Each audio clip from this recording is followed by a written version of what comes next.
John Lippiett at the Mary Rose Trust as the Chief Executive, and here we are on the day, 28 years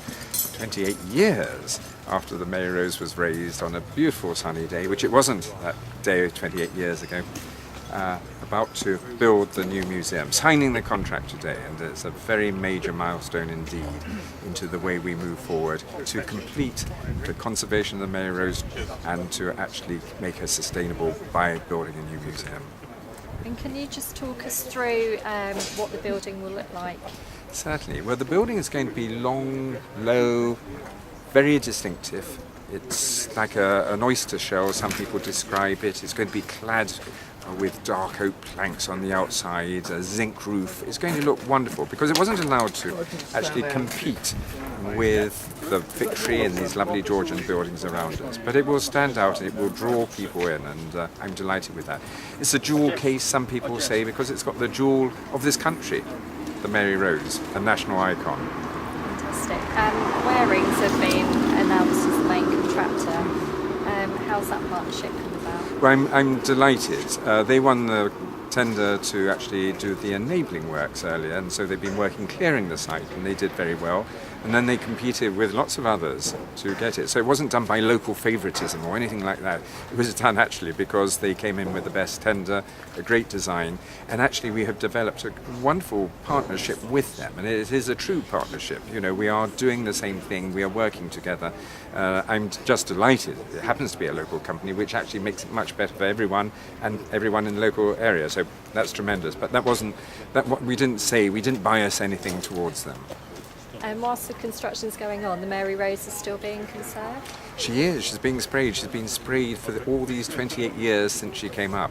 We turn off the sprays towards the end of next year, and then we bake her dry for 5 years. So when the public come and see the museum in the latter half of 2012 when we open it, they'll be seeing the ship actually being dried. They'll look into the drying chamber, which will be fascinating in itself. But as such, 2016 is when we turn off the drying, and then we reveal her for all she is, and she will look almost like new. Not rebuilt, but the wood that we've got is of stunning quality. And that will be 34 years. That's going to be the length of time that the Mary Rose was in operation as a serving warship, is the length of time it's taken to conserve her, which is a nice little coincidence. But the museum opening in 2012 is our next major milestone, so we will watch it over the months ahead on this site grow in front of our eyes, and the time-lapse photography that can be seen on our website is great. I think it's tremendous for Portsmouth Historic Dockyard. It really does work as a big investment to Portsmouth Historic Dockyard, to Portsmouth and the whole of the South Coast, indeed to this country. So it is very significant indeed. And we've still got fundraising to do, I understand. We have indeed, because fundraising is so fundamental to all we've done. We have done very well. The Heritage Lottery Fund very generously have put in the largest grant ever, £21 million.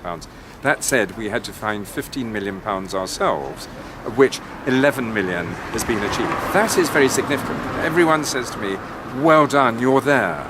And I have to say the last 4 million are probably the most daunting I have faced, because everyone thinks we're there, because of the recession, because of all the demands made on money, it's going to be hard. But we will do it. We have to do it. The only way to save the Mary Rose still is to do it. But we have got to pay for the showcases, the fitting out of the exhibition, and £7 million goes towards the actual conservation of the ship, and 7,000 artefacts yet to be conserved. That's staggering. But at the end of the day, it's worth it, and that investment will pay back hundredfold and plus into the local economy of people coming here in the decades ahead and the hundreds of years ahead. So tremendously important to us all. And where can the public go to find out more? They shall go to the website. The Portsmouth Historic Dockyard website will tell all about it, and the link into the Mary Rose website.